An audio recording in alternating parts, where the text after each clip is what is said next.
TGT English तक YouTube channel के platform पे सभी का स्वागत है। ये मास्टर वीडियो अपलोड की जा रही है फिगर ऑफ स्पीच की। इससे बाहर फिगर ऑफ स्पीच एक भी नहीं आएगा। पूरी कोशिश की गई है एक ही वीडियो में कंप्लीट किया जाए। साथ ही साथ ये वीडियो 1 घंटे से कम की होगी। आप 1 से 2 बार देखिएगा, उसके बाद जो है आपसे फिगर ऑफ स्पीच कोई भी गलत नहीं होगा। साथ ही साथ इस वीडियो में हम ये भी बात करेंगे कितने फिगर ऑफ स्पीच आपको पढ़ने हैं, क्योंकि मैक्सिमम फिगर ऑफ स्पीच की अगर बात करें तो लगभग कुल 32 से 33 फिगर ऑफ स्पीच होते हैं जो आपको जानना जरूरी नहीं है। कुछ ही फिगर ऑफ स्पीच ऐसे होते हैं जो कई बार परीक्षाओं में पूछे गए हैं, तो उन्हीं फिगर ऑफ स्पीच को आपको पढ़ना है। उन फिगर ऑफ स्पीचों की टोटल संख्या जो हो सकती है वो 10 से 12 फिगर ऑफ स्पीच होते हैं, जिसको आपको इग्नोर नहीं करना है।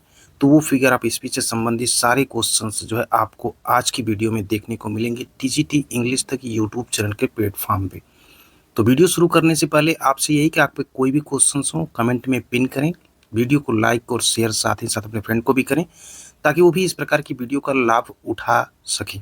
और अगर आप चैनल पे पहली बार विजिट किए हैं तो चैनल को लाइक शेयर और सब्सक्राइब करें टीजीटी इंग्लिश तक। तो चलिए वीडियो को अब शुरू करते हैं।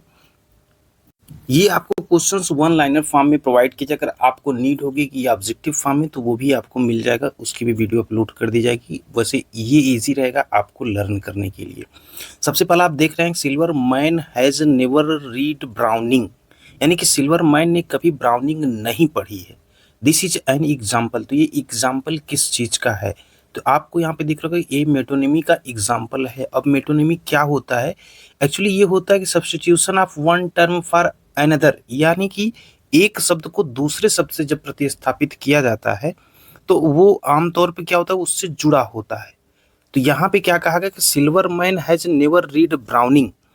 तो यहाँ पे मेटोनिमी का उदाहरण है ये कि सिल्वर मैन ने कभी ब्राउनिंग नहीं पढ़ी है। तो यहाँ पे आपको स्पष्ट ये हो रहा होगा कि जब ये मेटोनिमी हो रहा है तो मेटोनिमी का मतलब जो होता है, हिंदी में अगर कहें तो इसे हम कहते हैं लक्षणालंकार हिंदी में।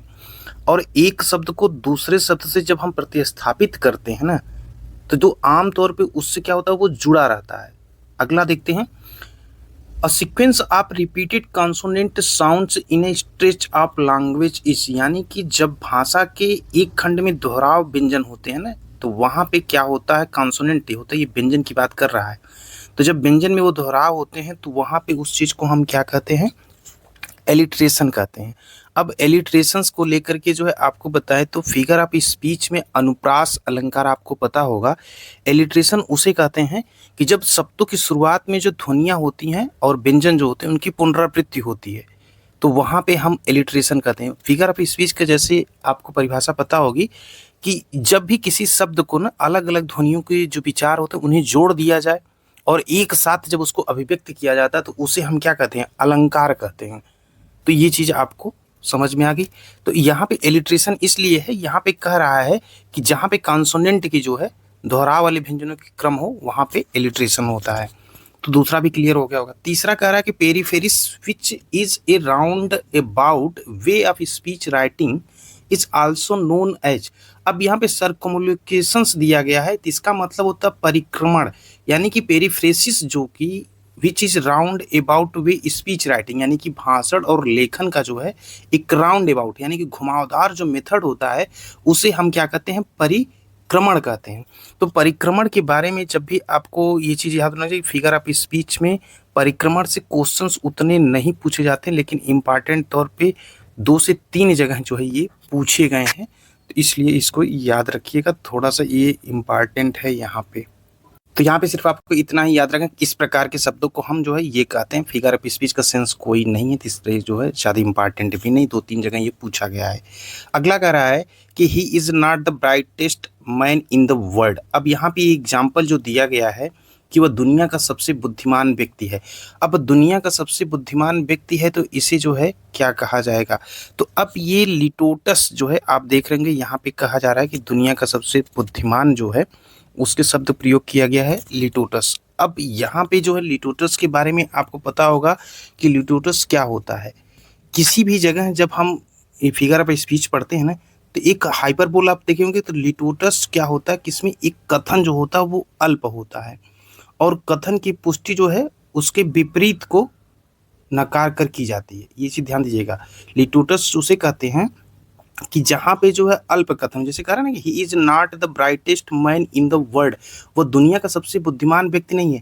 तो यहाँ पे उसने क्या किया कि एक छोटा कथन कहा, और जिसमें कथन की जो पुष्टि जो उसके विपरीत को नकार कर की जाती है, यानी कि उसके विपरीत को क्या है, नकार की जो है की जा रही, इसका मतलब जो है यहाँ पे क्या हो जाएगा, लिटोटस हो जाएगा, लाइटोटस भी बोलते हैं। अगला देखते हैं, इसको अगर और दूसरे सेंस में समझेंगे थोड़ा सा, इसको और अगर समझ, लिटोटस उसे कहते हैं जैसे कि दुनिया में जो है सिर्फ एक ही व्यक्ति तो बुद्धिमान हो नहीं सकता, कई लोग बुद्धिमान होंगे।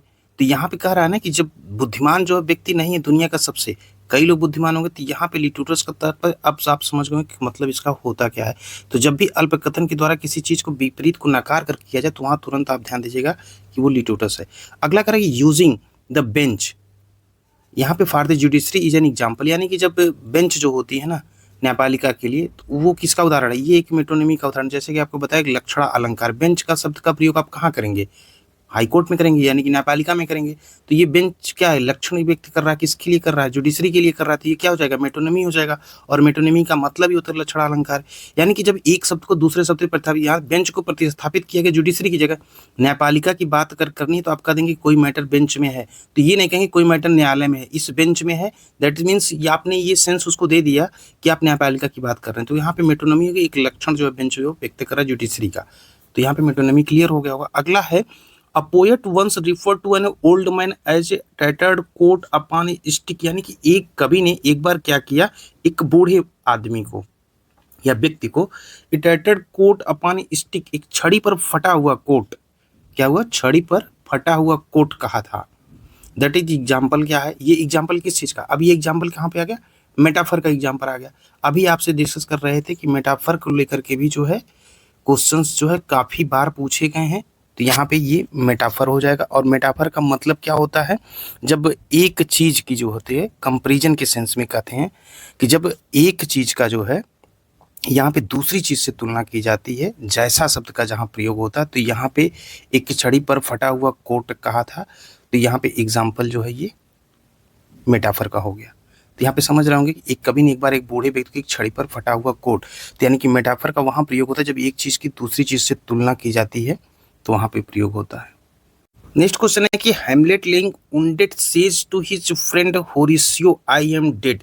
हेमलेट जो है घायल अवस्था में पड़ा है और वो अपने दोस्त से कहता है कि होरेशियो मर चुका है, होरेशियो आई एम डेड। ये होरेशियो से कहता है कि मतलब ये जो हेमलेट है ना, ये घायल अवस्था में पड़ा हुआ है और अपने दोस्त से कहता है कि होरेशियो मैं मर चुका हूँ। अब यहाँ पे कह रहा है कि एग्जाम्पल ये किस कहती है, ये एग्जाम्पल जो पोरोलेपिसिस का है। अब यहाँ पे पोरोलेप्सिस क्या होता है, यह एक वाक्य अलंकार होता है। वाक्य अलंकार समझ रहे हैं कि जब कोई चीज भविष्य में होने वाली किसी घटना को जो है इस प्रकार से जो है वहां पे प्रस्तुत किया जाता है कि जैसे कि वो पहले से ही मौजूद है या घट चुकी हो वो घटना, समझ रहे हैं ना।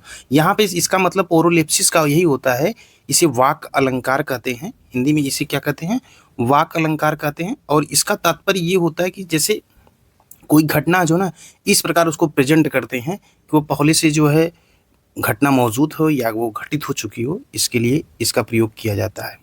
अगला कह रहा है कि यहाँ पे when one says that someone is no may more or that someone has breathed his her last, the speaker resorting to euphemism है। यहाँ पे जो कहा जा रहा है कि जब when one says that, जब कोई कहता है कि someone is no more, यानी कि कोई अब नहीं रहा, और या कि someone has breathed, यानी कि किसी ने अपनी अंतिम सांस ली है। तो यहाँ पे स्पीकर जो है रिसॉर्टिंग कर रहा है, यहाँ पे किसका सहारा ले रहा है, व्यंजनावाद का जो है वो सहारा ले रहा है जब कोई कहता है कि कोई अब नहीं रहा या किसी ने अपनी अंतिम सांस ली।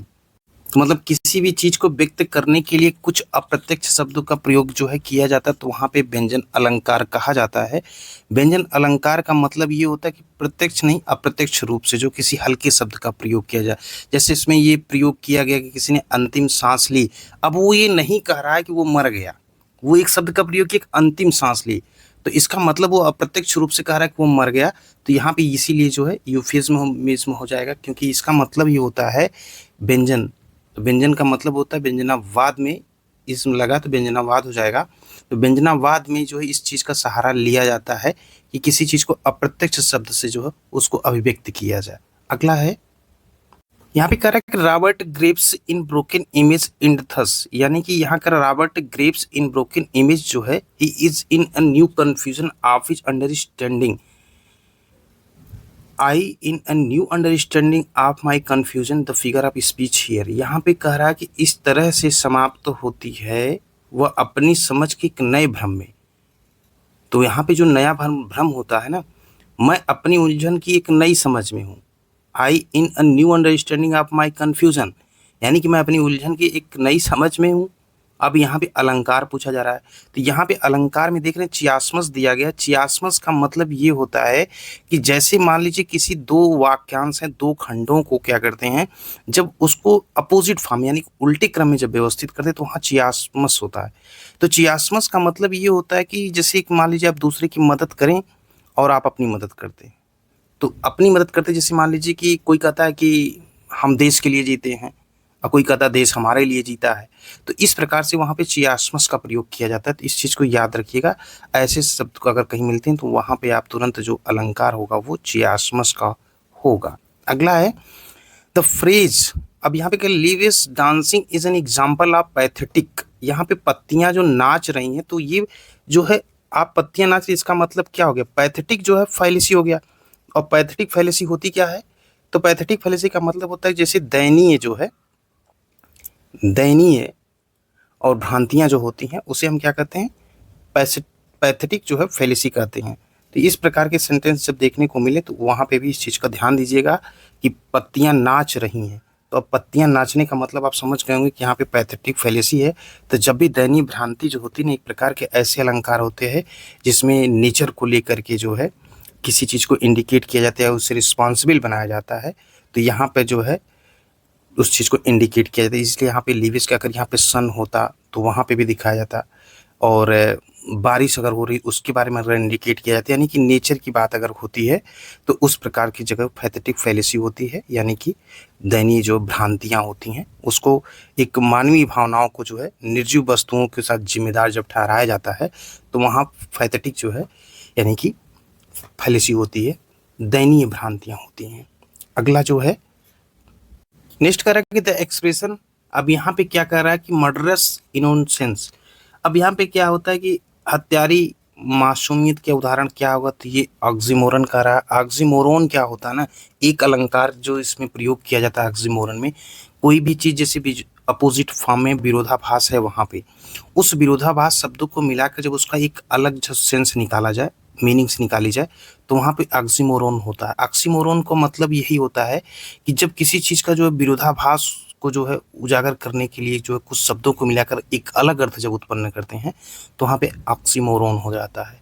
तो इस चीज़ को प्रयोग करते हैं, जैसे यहाँ पे कहा मर्डरस इनोसेंस, तो यानी कि जो हत्यारी मासूमियत, सुख दुख, इस प्रकार के जो पुरानी खबरें हों उस चीज़ को जो है पुराना वर्तमान, इस सब चीज़ को जब उजागर करने के लिए जैसे कड़वा मीठा कहें और उसके बाद जो है छोटी भीड़ कहें, तो इस प्रकार के विपरीत शब्दों का प्रयोग करके एक अनोखा और जो है विचारोत्तेजक जब इफेक्ट डाला जाता है तो वहाँ पे जो है ये होता है ऑक्सीमोरन होता है। अगला कह रहा है एक्सप्रेशंस। अब यहाँ पे ड्रीमिंग हाउस, सपनों का घर, ये उदाहरण जो होता है ट्रांसफर्ड एपिथेट का होता है, यानी कि स्थानांतरित ये विशेषण होता है ड्रीमिंग हाउस। इससे आप समझ गए होंगे। अगला कह रहा है कि if the paradoxical utterance combines two terms that in ordinary uses are countries such as a pleasing pains and burning chill, it is called oxymoron। तो यहाँ पे कह रहा है कि जब दो शब्दों को जोड़ता है और विपरीत है सामान्य उपयोग में, जैसे सुख दर्द, तो ये चीज़ जो के ऊपर बताए वही चीज़ यहाँ पे है, तो इस चीज़ को याद रखिएगा। अब यहाँ पे जो alliteration is the repetition of speech sound in the sequence of nearby words usually applied to consonants only. यहाँ पे कह रहा है कि जो अनप्रास के निकटवर्ती शब्द जो होते हैं वो वाणी ध्वनियों की जो पुनरावृत्ति होती है तो कहाँ पे लागू होती है, सिर्फ जो है व्यंजन पे लागू होती है, यानी कॉन्सोनेंट पे लागू होती है। अगला जो दिया गया Christianity shone like a beacon in the black night of paganism, what figure of speech is.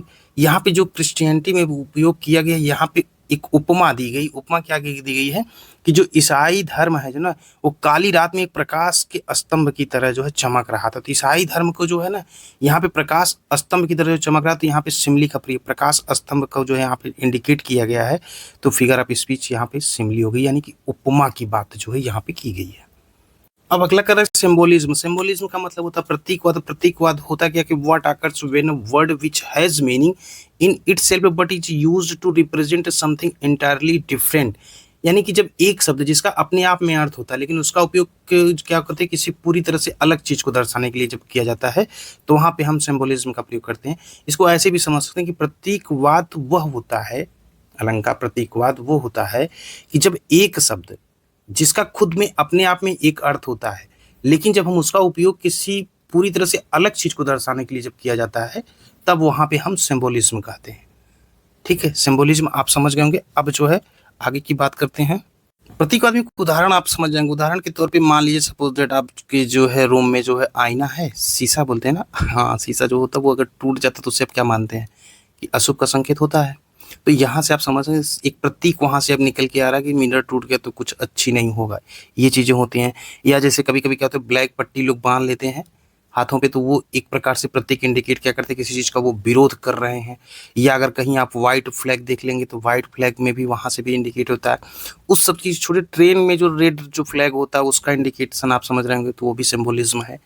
ठीक है, अगला जो देखते हैं वो कह रहा है कि in this line from kids poem, यानी कि किड्स की जो एक पोएम है, किड्स के पोएम के अंतर्गत जो है प्रयोग किया गया है ऑट टू ऑटम। यानी कि ओ टू ऑटम में क्या होता है किड्स के the locks of the approaching storm the figure of speech used is.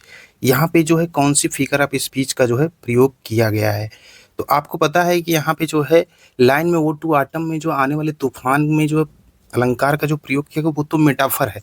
Metaphor का प्रयोग यहाँ पे किया गया है, यानी कि मेटाफर मतलब पता होगा रूपक अलंकार जो होता है दो असमान चीजों को जो है बीच में तुलना करता है जैसे का प्रयोग होता है तो वहाँ पे जो है हम इंडिकेट करते हैं वो क्या है मेटाफर। तो यहाँ पे अगर जैसे जैसा आता है तो वहाँ पे मेटाफर का प्रयोग होता है। तो इस चीज से याद रखिएगा कि मेटाफर कहाँ पे लगेगा। तो किड्स की कविता जो ओ टू आटम है आने वाले तूफान में जो तो यहाँ पे मेटाफर हो जाएगा। अगला है कि कह रहा है कि which device has been used in the line success is counted sweetest by those who never succeed. यानी कि कह रहा है कि सफलता सबसे मीठी जानी जाती वे लोग जो कभी सफल नहीं होते। तो इसमें जो एक प्रकार से पैराडॉक्स दिख रहा है, विरोधाभास दिख रहा है। इसमें विरोधाभास की बात की जा रही है और विरोधाभास से आप समझ गए होंगे कि एक जो है सफलता की चीज कही जा रही है मीठी मानी जाती है लेकिन जो लोग सफल नहीं होते हैं तो यहाँ पे एक पैराडॉक्स हो गया।